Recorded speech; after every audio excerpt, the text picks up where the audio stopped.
আজ মহিলাদের আসরে মন নিয়েতে আমরা যে বিষয়টা নিয়ে কথা বলতে বসেছি, বিষয়টা হয়তো আপাত দৃষ্টিতে খুব সহজ নয়, অথচ আমাদের সমাজে আমরা যাদেরকে রোজ দেখতে পাই, আমাদের পরিবারের মধ্যে এমন অনেক মানুষ রয়েছে যাদের মধ্যে এই বিষয়টা একেবারে ওই যেরকম ভাবে গুহার খাঁজে খাঁজে চিত্র আঁকা থাকতো, এটাও এমন একটা ভাবনা বা এমন একটা মানসিকতার দিক যেটাও এভাবে আঁকা থাকে মনের ভেতরে। আমরা হয়তো সেই মানুষগুলোর সঙ্গে কথা বলতে গিয়ে, তাদের সঙ্গে কাজ করতে গিয়ে, তাদেরকে আমাদের আশেপাশে দেখেও এই বিষয়টা চট করে আইডেন্টিফাই করতে পারি না, অথচ এই বিষয়টা আমাদেরকে হয়তো প্রতিনিয়তই প্রভাবিত করে চলেছে। আমরা আজ কথা বলবো নার্সিসিজম নিয়ে। আমাদের সঙ্গে এই বিষয়ে যিনি মূল্যবান পরামর্শ দেবেন বা এরকম একটা বিষয়ে আলো দেখাবেন, তিনি মনোবিদ, মনোচিকিৎসক, কলকাতা বিশ্ববিদ্যালয়ের প্রাক্তন অধ্যাপিকা, মনোসমীক্ষক ডক্টর নীলাঞ্জনা সান্যাল। নমস্কার দিদিকে প্রথমেই অনেক ধন্যবাদ এবং স্বাগত আমাদের স্টুডিওয় আসার জন্য। আমরা সরাসরি কথায় চলে যাই দিদি। আমি প্রথমেই যেটা জানতে চাইবো, এই যে শব্দটা নার্সিসিজম, আমরা যদি একটু ভালো করে ভাবি, মানসিক সমস্যার জায়গা থেকে এই শব্দটা কিন্তু খুব পুরনো নয়, হয়তো এটা আমাদের মনের অধিবাসী বহু পুরনো, কিন্তু এই বিষয়টা নিয়ে কথাবার্তা যে বলা উচিত বা বলা হচ্ছে সেটা কিন্তু যে খুব পুরনো তা নয়। তো সেই জন্য যদি আপনি আমাদের শ্রোতাদের একটু ব্যাখ্যা করে বলেন যে নার্সিসিস্ট আমরা কাদের বলবো। নার্সিসিস্ট ব্যক্তিত্বকে চেনানোর জন্যে আগে নার্সিসিজম জিনিসটা কি সেটা একটু বুঝি, নার্সিসিস্টিক মানসিকতা কি সেটাকে একটু বুঝি। নার্সিসিজম প্রথম এই শব্দটা নিয়ে কাজ করেন আমাদের মনঃসমীক্ষক ডক্টর সিগমুন্ড ফ্রয়েড। ফ্রয়েডের মতে নার্সিসিজম হচ্ছে আত্মপ্রেম, অর্থাৎ নিজেকে নিজের ভালোবাসা, নিজের সম্বন্ধে নিজের আত্মমগ্নতার যে মানসিকতা, তাকে আমরা বলবো নার্সিসিজম। কথাটার উৎপত্তি গ্রিক পুরাণের একজন অত্যন্ত সুপুরুষ যার নাম ছিল নার্সিসাস, তার গল্প থেকে। নার্সিসাস যিনি ছিলেন তিনি একজন শিকারী। একদিন একটা জলাশয়ের ধারে বসে থেকে হঠাৎ স্থির জলের মধ্যে নিজের প্রতিকৃতি বা অবয়বের ছায়া দেখে হঠাৎই তার মনে হয় আমি কি অসম্ভব ভালো দেখতে। এই যে আত্মপ্রেম তার শুরু হলো, ওই জলের দিকে তাকিয়ে থাকতে থাকতে তিনি সময়ের জ্ঞান হারিয়ে ফেললেন, বাস্তবতার বোধ হারিয়ে ফেললেন এবং দীর্ঘকাল একই রকম ভাবে ওখানে বসে থাকতে থাকতে একসময় সেইখানেই তিনি তার জীবনের শেষ অংশে পৌঁছে গেলেন, অর্থাৎ মারা গেলেন। যেখানে নার্সিসাস মারা গেলেন সেই জায়গাটায় কিছুদিন পরে একটা ফুল ফুটে উঠল, ভীষণ সুন্দর দেখতে। আমি বিদেশে ফুল নিজের চোখে দেখেছি, তার নাম নার্সিসাস। অর্থাৎ নার্সিসিজমের সাথে একটা অপার সৌন্দর্যবোধ এবং সেই সৌন্দর্যের অধিকারী যে তার নিজের মধ্যে সেটার সম্বন্ধে যে আত্মনিমগ্নতা, শুধু নিজেকে নিয়ে থাকা, তাকে আমরা বলি নার্সিসিস্টিক ব্যক্তিত্ব। এই নার্সিসিস্টিক ব্যক্তিত্ব কারা সেটা বলতে গেলে বলবো নার্সিসিজম কিন্তু আমাদের প্রত্যেকের মধ্যে আছে, অর্থাৎ এই মানসিকতার ছোঁয়া আমাদের থাকতেই হবে। শিশু যখন প্রথম ভূমিষ্ঠ হয় তখন তার শুধুমাত্র নিজেকে নিয়েই নিজের মন কাজ করতে থাকে। মন সম্বন্ধে সে তখন চেতনও নয়, অর্থাৎ পুরো চেতনাও তার আসে না, কিন্তু নিজের শরীরের স্বস্তি, নিজের সুখ, নিজের কোনটাতে তৃপ্তি হচ্ছে সেই বোধটা তার জাগরিত হয়ে যায়। ফ্রয়েড বলছেন এই যে বিকাশের স্তর, একে আমরা নামকরণ করি অটো ইরোটিক স্টেজ, অর্থাৎ অটো মানে সেলফকে নিয়েই সেলফ যেখানে সম্পূর্ণ ব্যাপৃত। তারপরে যখন জগতের ছোঁয়াতে আমি আস্তে আস্তে আমির বাইরে অন্য মানুষ, অন্য বস্তু, অন্য বিষয়, অন্য পরিস্থিতিকে চিনতে শুরু করি, সেই শোনার সেই স্টেজটা বা বোঝার সেই স্টেজটাকে আমরা বলি অ্যালোইরটিক স্টেজ। অ্যালো মানে আমির বাইরে অন্য কিছু জিনিস। তো সব মানুষের মধ্যে এই অটোইরটিসিজম থাকবে, নিজের সুখ, নিজের স্বস্তি, নিজের তৃপ্তির খোঁজ থাকবে। এটা কিন্তু সুস্থ মানসিকতা এবং শৈশব অবস্থাতেই এই বোধ আমাদের মধ্যে তীব্র থাকে। কিন্তু যখন আমরা আস্তে আস্তে বড় হতে থাকি, সমাজ সম্বন্ধে যখন আমাদের চেতনা আসে, তখন মানুষ বুঝতে পারে যে জীবনের রাস্তায় চলতে গিয়ে সম্পর্কের প্রয়োজনীয়তা খুব বেশি। সেই সম্পর্ক শুধু মানুষের সাথে না, সম্পর্ক মানুষের সাথে, বস্তুর সাথে, বিষয়ের সাথে, পরিস্থিতির সাথে। সেই সম্পর্ক গড়ে তুলতে গেলে মানুষ নিজের আমির যে ভালো লাগার বোধ তখন তার উপরে আস্তে আস্তে ফেলতে থাকে, অর্থাৎ ইনভেস্ট করতে শুরু করে। যখন আমরা আমার আমিটাকে ওভাবে খরচ করছি, যেটার উপরে খরচ করছি, যার উপরে খরচ করছি, সেও কিন্তু আমার সম্বন্ধে আগ্রহী হয়, তাতে তখন সম্পর্ক তৈরি হয়। ব্যাপারটা পারস্পরিক হয়ে যায়, পারস্পরিক সম্পর্কই।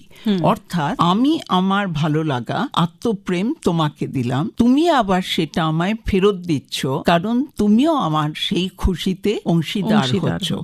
তাহলে আমি যেটা খরচ করলাম সেটা আমার আবার ফিরে এলো, আমার ফুরিয়ে গেল না। যখন এই পারস্পরিক বন্ধন তৈরি হয় তখন মানুষ নিজেকেও ভালোবাসে, অপরকেও ভালোবাসে। কিন্তু কোনো শিশু যদি দেখে আমি যেটা দিলাম তার ফেরতটা সেভাবে আসছে না, অর্থাৎ খুব ছোট একটা বাচ্চা যদি হাত বাড়িয়ে কোলে উঠতে চায়, যার কাছে চাইলো সে যদি অবজ্ঞা করে বা হাসছে কাউকে দেখে, সে হাসিতে ফেরতটা দিল না, তখন তার মনে হয় যে আমাকে ভালোবাসছে না, তাহলে আমি আর তাকেও ভালোবাসবো না। যখন আত্মপ্রেম অন্যের উপরে দিয়ে তার থেকেও আমি আমার প্রেম বা ভালোবাসা তুলতে পারছি না, তখন সেই ব্যক্তিত্ব আত্মপ্রেমের উপরে একটা দরজা বন্ধ করে ফেলে। অর্থাৎ আটকে পড়া মন তখন সে তুমি কে বুঝতে নারাজ, তোমাদের চিনতে নারাজ, শুধু নিজেকে নিয়েই ব্যাপৃত থাকে। তখন সেখানে আসে অসামঞ্জস্য ব্যবহারে, অর্থাৎ সুষম ব্যবহার না, অতিরিক্ত আমির প্রাধান্য তাকে অন্য মানুষের থেকে ছিটকে দেয়। তখন তাকে আমরা বলি নার্সিসিস্টিক পার্সোনালিটি ডিসঅর্ডার কিংবা প্যাথোলজিক্যাল নার্সিসিজম। বেশ, অর্থাৎ এটা কোথাও একটা আমরা কি ধরনের মানুষের ওপর আমাদের ভাবনা বা ইমোশন ইনভেস্ট করছি তার উপরেও তো নির্ভর করছে। তাহলে তার কারণ যদি আমি এমন কোনো মানুষের সান্নিধ্য পাই আমার জীবনে যাকে আমি যতটা ভালোবাসলাম বা যার প্রতি আমি আমার ইমোশন খরচ করলাম, সেও আমাকে ততটাই ইমোশন ফেরত দিল, বা যদি আমি একদম ওই তুল্যমূল্য বিচার না করি, না হলেও কিছুটা ফেরত দিল, তাহলে বোধহয় এই ডিসঅর্ডারটা ডেভেলপ করার জায়গাটা কম। হ্যাঁ, নিশ্চয়ই করে তাই। কারণ প্রত্যেক শিশুর জন্যই কেউ না কেউ একজন রক্ষক থাকেন, অর্থাৎ কেয়ার গিভার। এই কেয়ার গিভারের সাথে তার সম্পর্কের শুরুতে যদি আদান প্রদানটা ভালো হয়, সেখানেই সুষম নার্সিসিজম বা পজিটিভ নার্সিসিজম, হেলদি নার্সিসিজম তৈরি হতে পারে।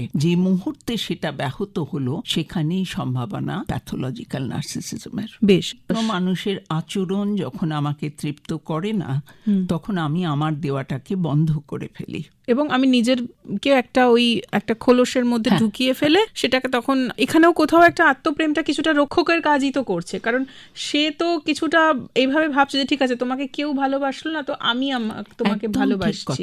নার্সিসিজমের গোড়ার প্রয়োজনটা কিন্তু সেলফ প্রিজার্ভেশন, আত্মরক্ষা। কিন্তু যে মানুষ আত্মরক্ষার জায়গাটা থেকেও বেরিয়ে এসে অন্য মানুষের সাথে যোগাযোগ করছে, সে যদি দেখে যে না আমি তার কাছ থেকে কিছু পাচ্ছি না, তখন সে নিজেকে একটা কুটুরির মধ্যে বন্ধ করে ফেলে এবং তখন তার সবকিছু নিজেকে কেন্দ্র করে। সে ভালো দেখতে হতে পারে, কিন্তু যতটা তার চেহারা তার থেকে সে নিজেকে অনেক বেশি সুন্দর বা সুন্দরী মনে করে। তার কিছু গুণ থাকতেই পারে, যতটা আছে সেই কোয়ালিটিগুলো তার কাছে অনেক বেশি কনফ্যাবুলেটেড, অর্থাৎ অনেক বেশি ম্যাগনিফাইড, বড় হয়ে যায়। এই যে বড় হওয়া, আমি যে নিজের সম্বন্ধে নিজে আত্মপ্রচারে মগ্ন হয়ে যাচ্ছি, সেটা সে খেয়াল করতে পারে না। ঠিক, অর্থাৎ এক্ষেত্রে কোথাও একটা সুপিরিয়রিটি কমপ্লেক্সের জায়গাটা কি এটার সঙ্গে রিলেটেড? এই বিষয়টা সুপিরিয়রিটি কমপ্লেক্স অন্য জিনিস, কিন্তু এর মধ্যে একটা খুব ডিপার সেন্স অফ সুপিরিয়রিটি তো নিশ্চয়ই আছে। আমি অন্যের থেকে অনেক আলাদা, আমি অন্যের থেকে অনেক উচ্চ স্থানের, এই বোধটা তো থাকতেই হবে। বেশ, এগুলো তো ভীষণ সূক্ষ্ম জিনিস। এই যে আপনি যে বিষয়গুলো আমাদের সঙ্গে শেয়ার করছেন, এগুলো প্রত্যেক অনুভূতিগুলোই কিন্তু খুব সূক্ষ্ম জিনিস। আপনার কি মনে হয় মানুষের ভেতর কি আজও এতটা সূক্ষ্মতা বোধ রয়েছে? অসম্ভব বেশি রয়েছে। সূক্ষ্মতার বোধ আমাদের সবার মধ্যে কম বেশি আছে। যে মানুষ যত বেশি সংবেদনশীল, যে মানুষ চেতনায় যত বেশি স্বচ্ছ, তার মধ্যে তো সূক্ষ্মতার বোধ থাকবেই। সেই সূক্ষ্মতার বোধ থাকে বলেই তো শিল্পী তৈরি হয়। ঠিক। সেই সূক্ষ্মতার বোধ থাকে বলেই তো সেই শিল্পের মধ্যে তার নার্সিসিজমও রিফ্লেক্টেড হতে থাকে। এই যে সূক্ষ্মতার বোধের জায়গাটা নিয়ে যেহেতু আমরা কথা বলছি, হয়তো আমার আশেপাশে আমার হয়তো পার্টনার, আমার সঙ্গী, সে হয়তো এই প্যাথোলজিক্যাল নার্সিসিজমে আক্রান্ত হয়েছে, কিন্তু আমি বুঝতে পারছি না। আমি হয়তো ভাবছি আমি তার জন্য যথেষ্ট, মানে আমি তো তার জন্য করছি, ব্যক্তিগত পরিসরে গুরুত্ব দেওয়ার পর আমি ইনভেস্ট করছি অন্য পরিসরে।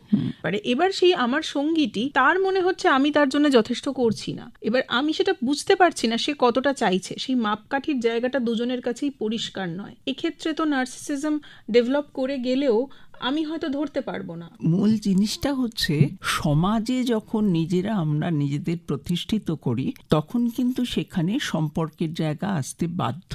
অর্থাৎ আমি একা চলতে পারি না, আমার অনেককে নিয়ে চলতে হয়, আবার আরো অনেক মানুষ আমাকে নিয়েও চলে।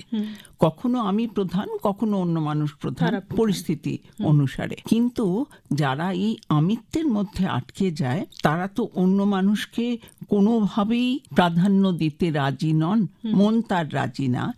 তার ফলে উপেক্ষা, অবজ্ঞা, তাকে একটু সরিয়ে দেওয়া, একটু ছোট করার বোধ, যেন তার থেকে আমি অনেক বেশি, এই জায়গাটা তার ব্যবহারে ফুটে ওঠে। তাই শুধু সঙ্গী বলে না, আমি কাজের জায়গাতেও যদি এমন মানুষের অধীনে থাকি বা মানুষের এরকম ব্যক্তিত্বের সাথে কাজ করছি, আমার কিন্তু একটা সময়ের পরে তাকে ভালো লাগবে না, আমার পছন্দ হবে না, আমি তার সঙ্গ পছন্দ করব না। আর শুধু মনে হবে শুধু তার চাহিদাটাই চাহিদা, আমার চাহিদা বা আমার মন কি করছে সেটাকে সে একদম তাকিয়ে দেখছে না। তখন সেখানে সম্পর্কে দূরত্ব আসতে বাধ্য। ঠিক। যদি আমাদের আশেপাশের কোনো মানুষ নার্সিসিজমে আক্রান্ত হয়, সেটা আমরা বুঝবো কিভাবে? প্রথম জায়গাতেই বললাম, নিজেকে খুব বেশি সাজিয়ে গুজিয়ে রাখে, সামান্য কোনো রকম কোনো কটূক্তি তার সম্বন্ধে তাকে অসম্ভব বেশি ক্রুদ্ধ করে তোলে। আরেকটা জিনিস ইদানিং কালে সোশ্যাল মিডিয়া থেকে বলবো, এরা অসম্ভব বেশি সেলফি তোলে, প্রায় সারাদিনই তুলে যাচ্ছে এবং নানান ভঙ্গিতে সেগুলো পোস্ট করতে থাকে, বা নিজের জিনিসের প্রচারে এরা খুব বেশি আগ্রহী, করে দেখান সেই জিনিসটা। এই ব্যবহারগুলো যদি আমরা খুব বেশি দেখতে থাকি এবং দেখি যে কোনো কিছুতেই তার নিজের মধ্যে কৃতজ্ঞতার বোধ, কোনো মানুষকে ধন্যবাদ দেওয়া, মন থেকে খুশি হওয়া, সেই জায়গাগুলো আসছে না, তখন তাদের চিনতে খুব অসুবিধে হয় না। বেশ, যদি ধরে নিন আমার খুব কাছের কেউ মানুষ, আমি বুঝতে পারছি নার্সিসিজমে আক্রান্ত, আমি তার সঙ্গে রয়েছি যে কোনো কারণেই হোক। এবার আমার মনে হচ্ছে যে বিষয়টা বিপদ সীমায় পৌঁছে যেতে পারে, কারণ আমি অনুভব করছি যে স্বাভাবিক মানুষের সঙ্গে কথা বলার, তাদের সঙ্গে মেশার যে একটা নির্দিষ্ট ছন্দ থাকে, সেটা তো ওই পারস্পরিক কমফর্ট লেভেলটা ম্যাচ করে, সেই ম্যাচিংটা হচ্ছে না, ছন্দটা মিলছে না। এক্ষেত্রে কোন জায়গাটায় দেখলে বা কি লক্ষণ দেখলে আমি বুঝবো নার্সিসিজম, আপনি যেভাবে ব্যাখ্যা করলেন, প্যাথোলজিক্যাল নার্সিসিজম বেসিক্যালি একটা সমস্যা বা একটা রোগ। হ্যাঁ, আমরা সম্পূর্ণ রোগ বা ডিজিজ বলি না, ওই ব্যক্তিত্বের কোথাও একটা ডিভিয়েশন, যার জন্য পার্সোনালিটি ডিসঅর্ডার বলা ফেলছি। কিন্তু কোনো মানসিক রোগের মধ্যে নার্সিসিস্টিক ফিচার একটা খুব প্রমিনেন্ট সিম্পটম, যেমন প্যারানয়েড ব্যক্তিত্ব যাদের মধ্যে সন্দেহপ্রবণ মন খুব বেশি, তাদের মধ্যে দেখা যায় নার্সিসিজম পরিমাণে খুব বেশি রকম। তো কিছু সংখ্যক মানসিক বিকারের মধ্যে এটাকে দেখা যায়। শুধু নার্সিসিস্টিক মানসিকতা মানেই যে বিকার তা কিন্তু না, কারণ আমি তো বলছি এর একটা ইতিবাচক দিকও আছে। কিরম ইতিবাচক দিক? একটা কথা বলি, এদের ডিপ্রেশন খুব কম হয়, অ্যাংজাইটি খুব কম হয়। আমাদের ছোটখাটো জিনিসে সাধারণ মানুষ যেভাবে বলতে থাকে আমার চিন্তা হচ্ছে, ভয় করছে, আমার মনটা ভালো লাগছে না, চট করে এদের মধ্যে এগুলো শোনা যাবে না, কারণ এগুলো তো হেরে যাওয়া মানসিকতার দোষর। এই কথাগুলো বা এই উক্তিগুলো ওদের মধ্যে শোনা যাবে না। আবার পজিটিভ সাইড যদি প্যাথোলজিক্যাল না হয়, তাহলে সেই মানুষের মানসিক প্রসারতা অনেকটা হয়, তার মধ্যে একটা ফিলিং অফ গ্রেটনেস বা গ্র্যাটিটিউড খুব বেশি থাকে, এবং সুস্থ নার্সিসিজমের মধ্যে থেকে আধ্যাত্মিকতা বোধ উন্মেষ হওয়ার সম্ভাবনাও খুব বেশি। প্যাথোলজির মধ্যে ঠিক তার উল্টোটা, এগুলো কিচ্ছু থাকে না। আমার যেটা জানতে জানতে ইচ্ছে করছে যে এক্ষেত্রে বিপদসীমা কোনটা, যেটা দেখলে বা যে ধরনের জিনিসগুলো দেখলে আমি তাকে চিকিৎসক বা কাউন্সিলরের পরামর্শের জন্য কনসিডার করব? বিপদ সীমা বলতে যখন দেখা যাবে সে কোনো জায়গাতেই অ্যাডজাস্ট করতে পারছে না, যেখানেই যাচ্ছে তাকে নিয়ে কিছু একটা অশান্তি হচ্ছে, মানুষ তার সম্বন্ধে অতিরিক্ত ক্ষুব্ধ, বিরক্ত, এবং তার সাথে কেউ কাজ করতে চাইছে না, তার সাথে থাকতে চাইছে না, তার সাথে এগোতে চাইছে না, এগুলো যদি হয় তখনই বোঝা যাবে যে মিশতে পারছে না, এই কোথাও অন্যকে কিছুটা কাছে আসতে দিতে পারছে না, সহজ সরল মানসিকতার আদান প্রদান তার হচ্ছে না, তখনই বোঝা যাবে যে অসুবিধে খুব বেশি। কিরকম একটা উদাহরণ দিই, একটা অল্প বয়সী ছেলে ক্লাস 10-এ পড়ে, কিন্তু একটা নামি দামি ইংরেজি মিডিয়াম স্কুলে পড়ে, তার বুদ্ধি বেশ বেশি এটা বোঝা যাচ্ছে, কিন্তু এমন তুচ্ছ তাচ্ছিল্য করে কথা বলে, বাবা মাকে তো মানুষই মনে করে না, থেরাপিস্টের কাছে নিয়ে আসলে পরে তার সম্বন্ধে বোধ কি আর নতুন কথা বলবেন আপনি, আমি সব জানি, আমি সব বুঝি, আমাকে সব আলাদা করে বোঝানোর দরকার নেই, এখানে শুধু শুধু বাবা মা এনে সময় নষ্ট করছে, অর্থ ব্যয় করছে, এসবের কোনো প্রয়োজনই নেই, আমি অঙ্ক এতটাই বুঝি, আমার ক্লাসের আর কেউ এতটা বোঝে বলে মনে করি না, কিন্তু মার্কস যখন পাচ্ছে কম, বলছে প্র্যাকটিস কম করেছি, যে মুহূর্তে করবো সঙ্গে সঙ্গে 100-এ 100 পাবো। এই যে একটা অ্যাটিটিউড, একটা অ্যারোগান্স, এই জায়গাটা দেখলে বোঝা যাবে যে সুস্থ নয়, কোনো কিছুকেই সে মানতে রাজি না, তার মন যেটা বলছে শুধু সেটাই ঠিক, আদারওয়াইজ না। এবং এই ছেলেটি আমাকে বলে, আমি কোনো মানুষের সাথে সম্পর্ক করতে চাই না, আমার একমাত্র বন্ধু এআই, আর্টিফিশিয়াল ইন্টেলিজেন্স। এর হচ্ছে ওই নার্সিসিস্টিক ফিক্সেশনের জন্য সে কিছুতেই কোনো জিনিস গ্রহণ করবে না, মানে নমনীয়তা, মাথাটাকে একটু নিচু করার বোধ কিছুতেই এদের আসবে না। বেশ, আপনার কি মনে হয়, যেহেতু আপনি একজন কিশোরের কথাই বলছিলেন এবং আর্টিফিশিয়াল ইন্টেলিজেন্সের প্রসঙ্গও এলো, কোথাও এই আর্টিফিশিয়াল ইন্টেলিজেন্স এই যে বিষয় যেগুলো আমাদেরকে একটা প্যারালাল অন্য জগতে নিয়ে যেতে পারে, সাইবার ওয়ার্ল্ড যেটা আমার আশেপাশে আমি যা দেখছি তার থেকেও অনেকটা উঁচুতে যে জগৎটা, এবং অন্য কোথাও কি এগুলো এখন নার্সিসিস্টিক মানসিকতাকে বেশি প্রভাবিত করছে বলে আপনার মনে হয়? নিশ্চয়ই, এটাও একটা দিক। আরেকটা সোশ্যাল মিডিয়াতে মানুষ সবসময় বেস্ট অফ দ্য থিংস তুলে ধরার চেষ্টা করছে, সেগুলো যে সবকটাই সত্যি তা কিন্তু না, কিন্তু অন্যগত প্রভাবিত হচ্ছে। যার মধ্যে ওইটা আছে তার যদি মনে হয় যে এরা সব পাচ্ছে আমার নেই, তার ওটা পেতেই হবে, করতেই হবে, ওইরকম ছবি তাকেও পোস্ট করতে হবে। সুতরাং সোশ্যাল মিডিয়ার ইনফ্লুয়েন্সেও নার্সিসিস্টিক টেন্ডেন্সি, নার্সিসিজম ডিগ্রিতে বাড়ছে। এক্ষেত্রে কি চিকিৎসা আছে প্যাথোলজিক্যাল নার্সিসিজমের? হ্যাঁ, চিকিৎসা তো নিশ্চয়ই আছে। যেমন আমি বললাম যে এই কাউন্সিলিং বা সাইকোথেরাপির মধ্যে আনা, এদের চট করে মনঃসমীক্ষণ অর্থাৎ যেটা সাইকো অ্যানালিসিস, তার ডিটেইলিং এর মধ্যে নিয়ে যাওয়া যায় না, মানতে রাজি না, তো সে তো কোথাও সাবমিট করতে চাইবে না, নিজেকে নিচু করবে না, সুতরাং সেটা অসুবিধে। কিন্তু কাউন্সিলিং করে তো কিছুটা বোঝানো নিশ্চয়ই যায়, তবে যেখানটায় বললাম যে আরো বড় অসুখ বা মানসিক বিকারের যখন অঙ্গ এটা, তখন তাকে সম্পূর্ণ বুঝিয়ে শোধরানো যাবে এটা আমরা মনে করি না, তখন আমাদের ফার্মাকোলজিক্যাল ট্রিটমেন্ট অর্থাৎ সাইকিয়াট্রিস্টের পরামর্শ নিতে হয়, ওষুধ দিতে হয় সেক্ষেত্রে। তো এই বিষয়টা কি সম্পূর্ণরূপে সেরে যেতে পারে এইটা প্যাথোলজিক্যাল কন্ডিশন?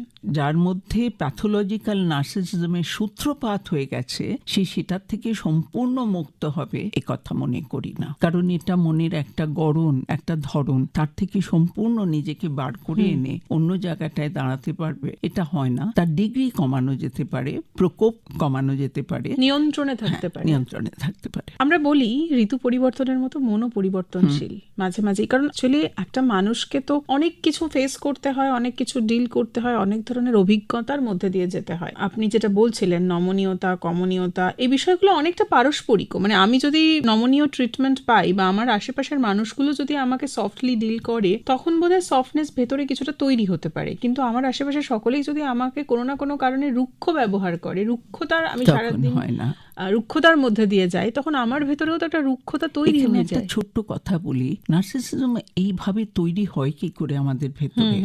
কোনো মনোবিদ বা মনঃসমীক্ষক মনে করেন নার্সিসিজম নিয়েই আমরা জন্মাচ্ছি, কিন্তু আরেকটা গ্রুপ বলে না, এটা আমরা পরিবেশ থেকে তুলে নিই। আমি এই জায়গাটায় বিশ্বাসী, তার কারণ যে ছোট বাচ্চাটাকে মাথায় তুলে বড় করা হচ্ছে, সব কিছুতে তাকেই প্রাধান্য দেওয়া হচ্ছে, সে যা চাইছে সেটাই আগে, অন্যদেরটা কিছু না, এবং সবকিছুতে তাকে বলা হচ্ছে তার মতো সুন্দরী কেউ হয় না, তার মতো বুদ্ধিমতী কেউ হয় না, সে যা করে সেটা অতিরিক্ত মাত্রায় অন্য বাচ্চাদের থেকে যেন উৎকর্ষে অনেক বেশি এগোনো। এইরকম ভাবে যদি আমরা শিশুকে অতিরিক্ত প্রাধান্যের মধ্যে নিয়ে আসি, তখনও কিন্তু প্যাথোলজিক্যাল নার্সিসিজম তৈরি হওয়ার সম্ভাবনা থাকে। তাই যখন শিশু বড় হচ্ছে, তাকে সুস্থ মানসিকতার আঙ্গিকে বড় করতে হলে তার আশপাশের বড় মানুষগুলোকে তার মন বুঝে এবং যেটা শিক্ষা দেওয়ার কথা বাস্তব চেনানোর জন্য যা করা উচিত সেটাই করা দরকার। ঠিক, যেটা আপনিও বলছিলেন যে এটা পরিবেশ থেকেও হতে পারে, আবার ভেতরেও থাকতে পারে। অনেক ক্ষেত্রে হয়, আমরা একটা শব্দ এখন খুব বলি, ট্রিগার। কোন কোন বিষয়ে, ধরে নিন অল্প স্বল্প নার্সিসিজম, আর সবাই যে প্যাথোলজিক্যাল স্টেজে পৌঁছে যাচ্ছে তা তো হয় না, হয়তো ভেতরে রয়েছে, সেটা সমস্যার আকারে রয়েছে কিনা সেটাও নির্ভর করে সেটা প্রকাশিত হচ্ছে কিনা। যদি নার্সিসিজমের এই বিষয়টা প্রকাশিত না হয়ে ভেতরেই থেকে যায় এবং সেটা সমস্যা তৈরি না করে, তখন তো সেটা নিয়ে মানে খুব বেশি ভাবনা ভুল বোঝা হলো। ভেতরে যদি থেকে যায় সেটা প্রকাশিত হবে না, এটা কিন্তু কখনো হতে পারে না।